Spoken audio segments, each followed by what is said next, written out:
Welcome. We are live in Houston, Texas, and we're headed to school. And we're gonna do a little introductory video to our philosophy class. Let me tell you, the best thing about online classes, we don't have to drive to school. Best thing for me, I don't have to watch you text in class. And you won't believe this, but we're actually gonna get to know each other a lot better online than we will in the classroom. So, all you quiet people, I have to read everything you write all week, and you can have plenty of time to write it out, think about it. You're never on the spot in class, so I like that too. You know, everybody gets time to think, and we get to share and practice the virtues of a philosopher, sharp minds and tender hearts, and yeah. Alright, this is where we're heading right here. Those of you in Tomball, I'm sorry. I don't know if I can get up there today. Maybe.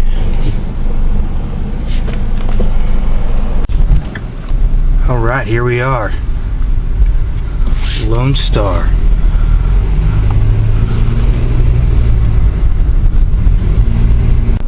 Alright, we're going to go up.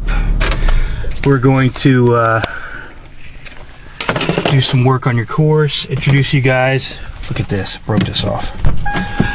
And so you guys be more acquainted with what we're going to do this semester.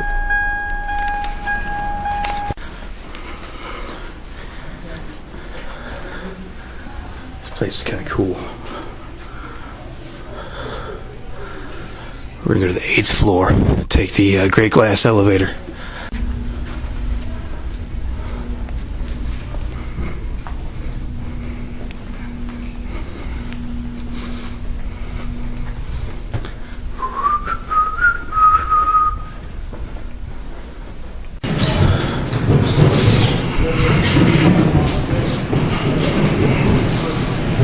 Here it is.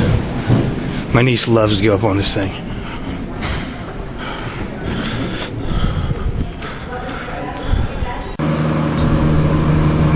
Floor 3 going up.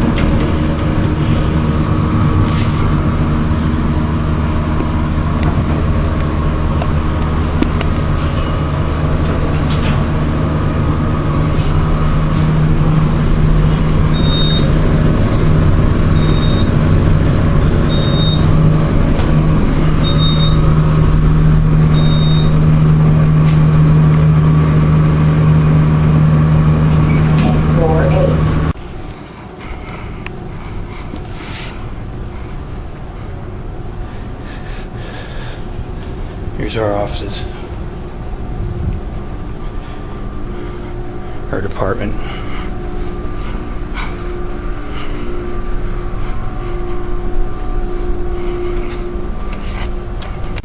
Alright, we're going to take off and commandeer a classroom.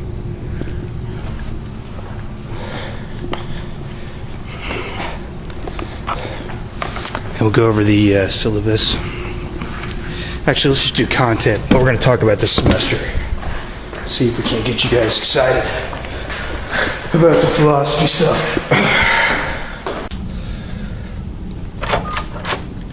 Alright.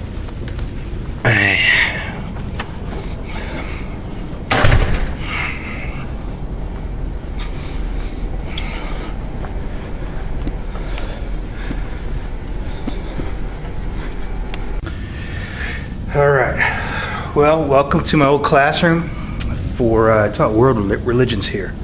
But we're going to give you an introduction to philosophy of religion.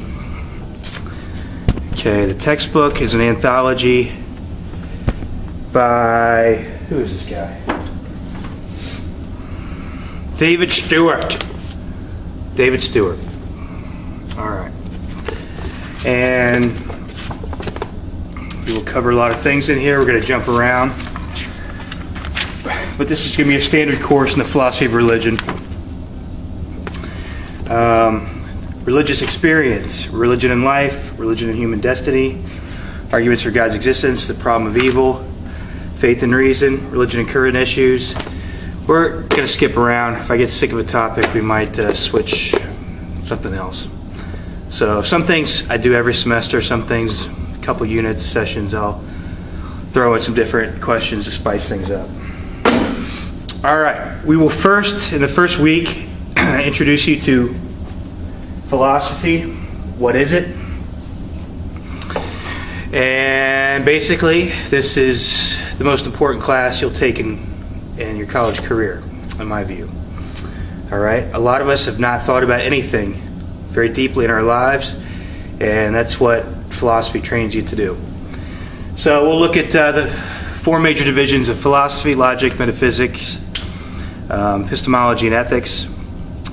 And we will talk about the importance of the question of God's existence. So, what does the worldview of scientific atheism, which is the most popular form of atheism, excuse me, we'll call this philosophical naturalism or metaphysical naturalism, and we'll look at this view and some proponents. What do people say? What do popular atheists say?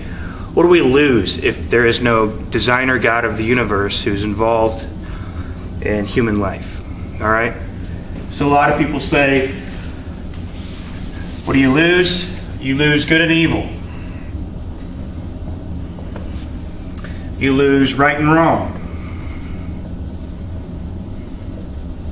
You lose free will. Because if naturalistic evolution is how we got here, and we don't have non-physical souls or centers of power that pop into existence at some point in evolutionary history, then we're just meat machines bound by the deterministic and indeterministic laws of nature.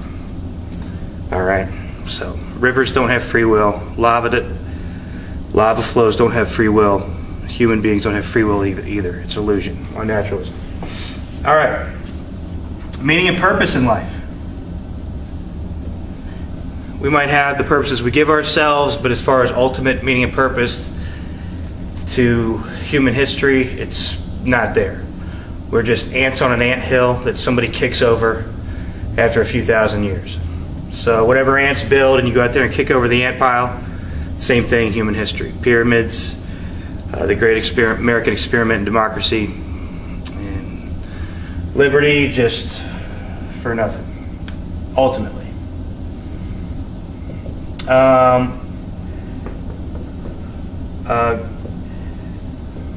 Other things. Guilt, these are the big ones, all right? If you lose these things, then you lose a lot of what human beings believe is best about life.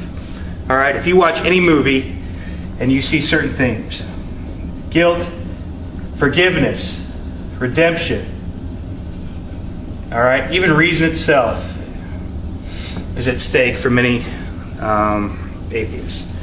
Nietzsche is one example. All right. So this is difficult to save without God, but if God exists, then wow, this life becomes much thicker or richer, and the things that we can save. All right.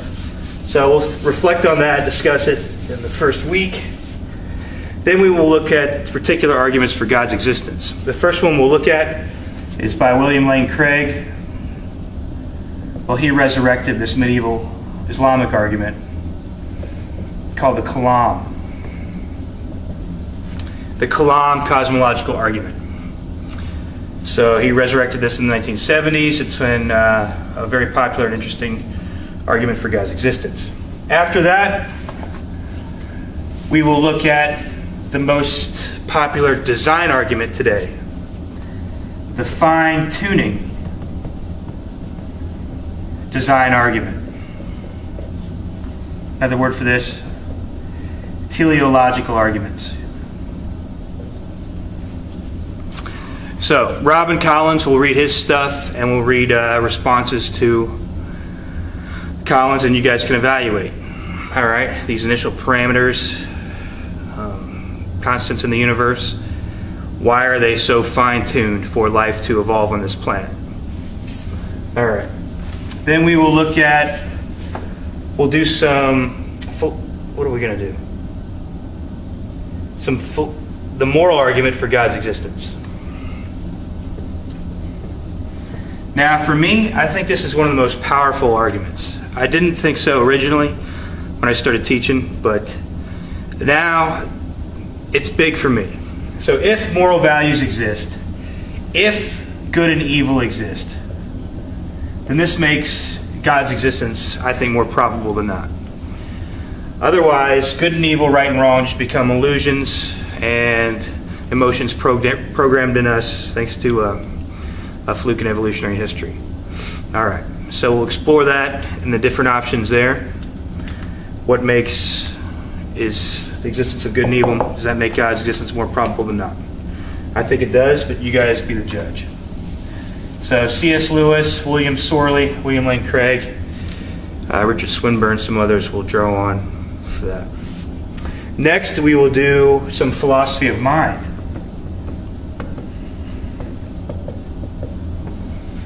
And we'll talk about, is there anything more to you than just your brain and body? Do you have a non-physical mind or soul or self, an I that's real and exists and persists through time and has free choices and the ability to reason, things like that? All right? And we're going to talk about, in this, we're going to argue for substance dualism. Look at the arguments for the view that there is a non-physical mind in addition to your brain. Okay? After we do that, we need to ask, okay, what explains the existence of the mind best? A naturalistic process like evolution, naturalistic evolution, which is just matter rearranging, or did God design the world so the human minds can evolve at some point when brains reach a certain degree of complexity? Or did God insert souls in organisms at some sort of evolutionary history? Okay? So for this, we'll look at Richard Swinburne.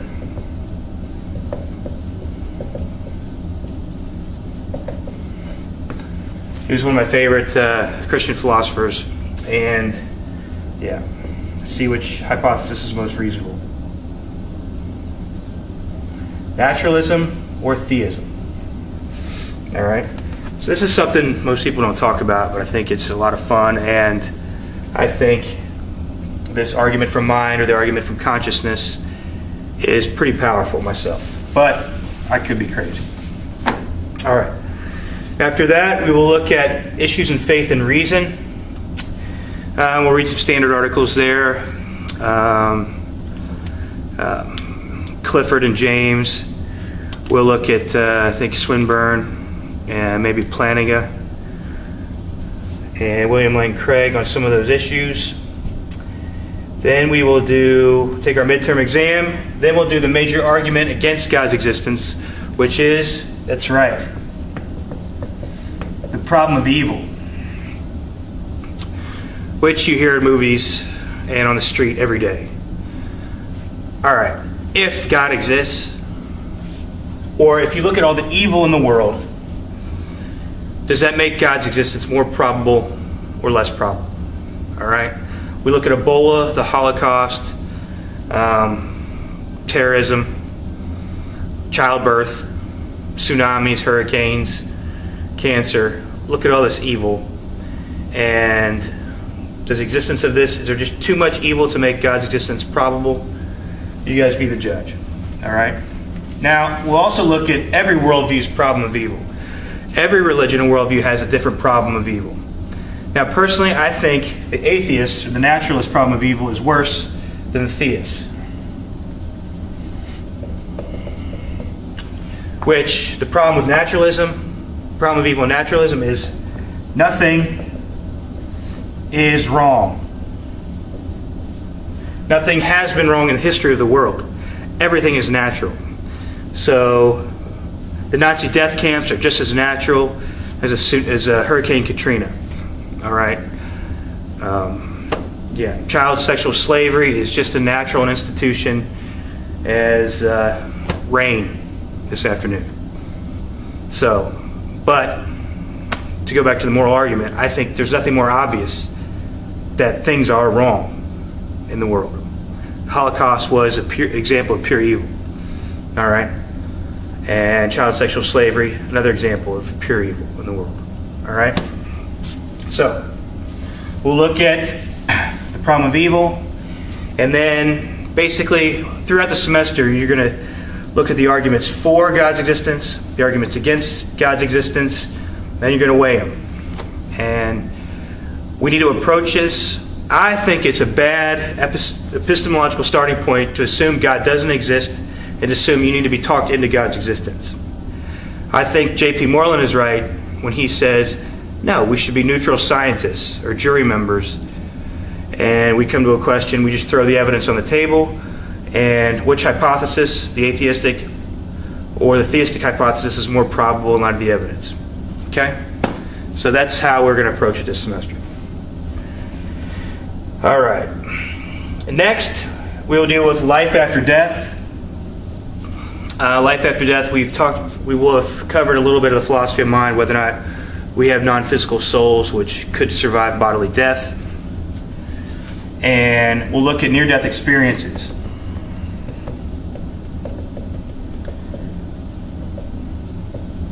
Now, I think these are just fun to look at, just as an exercise of critical thinking. What testimonial evidence should you trust above others? Okay? So we'll look at 5 or 6 near-death experiences, and you guys will rank them. You know, because of these circumstances around this case, I find that this evidence is more compelling than this case, that type of thing. All right? And we'll ultimately talk about, well, what kind of philosophical evidence for life after death can we get? Some think that we can get a lot of evidence. If I have a near-death experience and I hang out with Abraham Lincoln, then I at least know, people been dead, surviving the afterlife for at least 100 years or something like that. All right? Or some think, no, life after death only might be justified for the amount of time of the near-death experience, of 5 minutes. We might need something like revelation or information given from God through prophets to confirm this. All right? And so Christians, Jews, Muslims, Hindus, Sikhs, they all think that, yes, God has actually given information to human beings and we can know about that there's an afterlife. All right. But our focus will be near-death experiences because that's fun. The revelatory claims is outside the scope of this course. Well, kind of. We are going to talk about miracles the next week. Miracles, we'll read David Hume.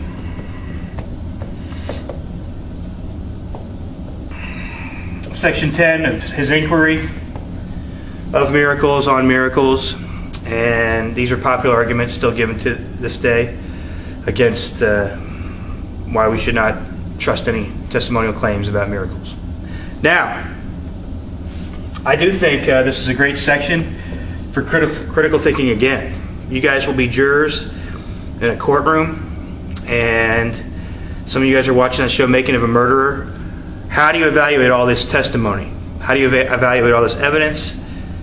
These are great philosophical questions that are practical, and I think, even though I disagree with David Hume about miracles, I think he does give us some points, interesting points about general reasoning, why we shouldn't trust our cousin Larry when he says he saw the Loch Ness Monster and he was abducted by aliens.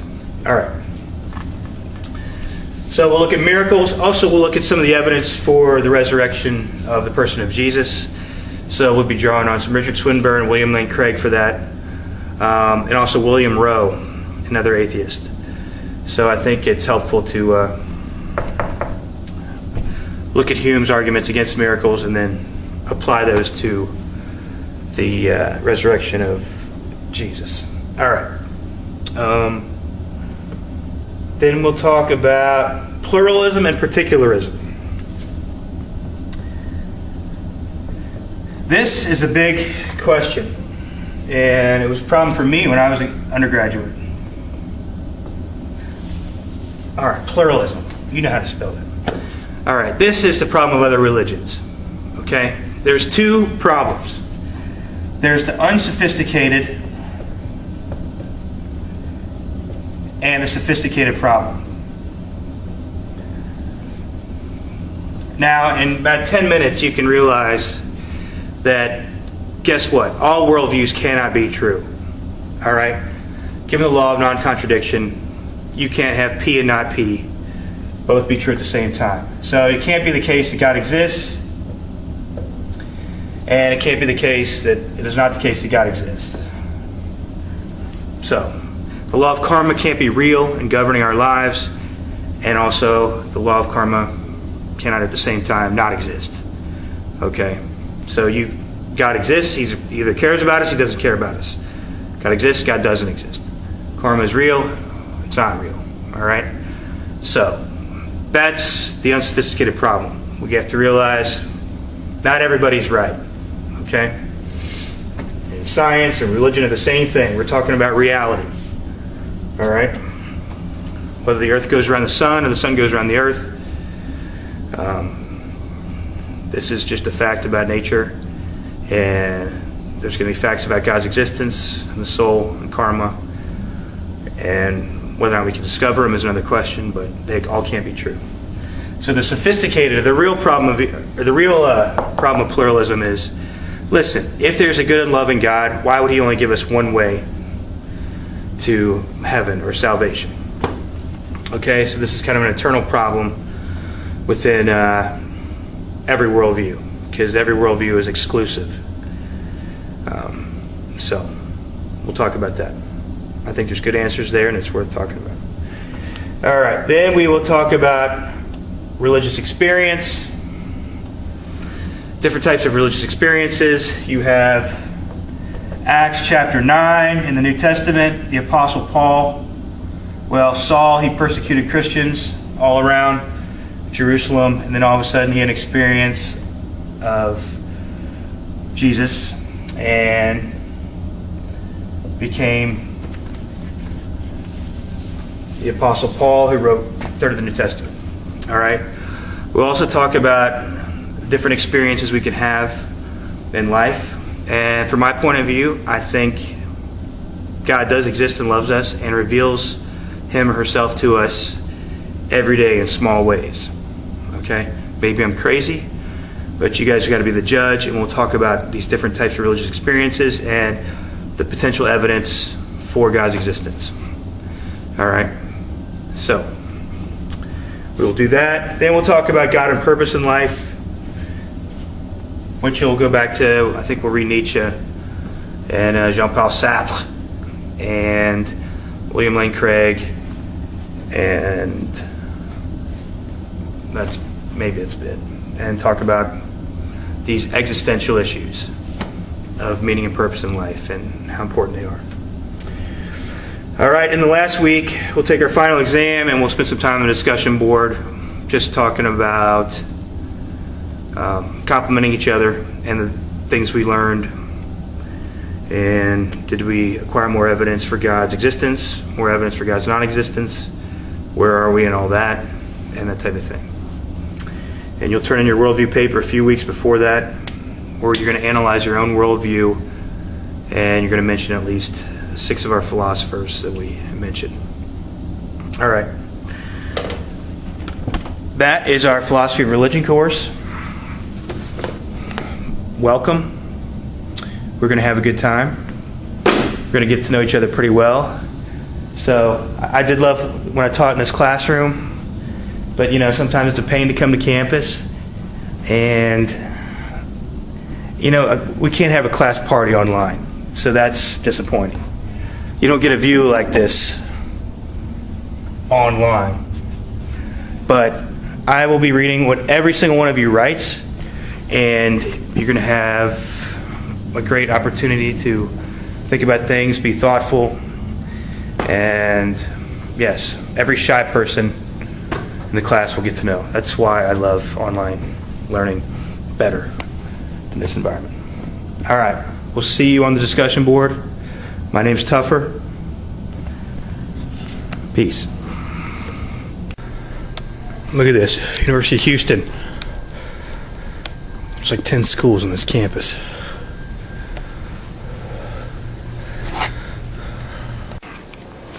Hey, I know you guys are a lot busy, but if you get a chance to do an alternative spring break, that's good stuff. Some of them are cool. Habitat for Humanity and stuff. Give me a glass elevator, yes.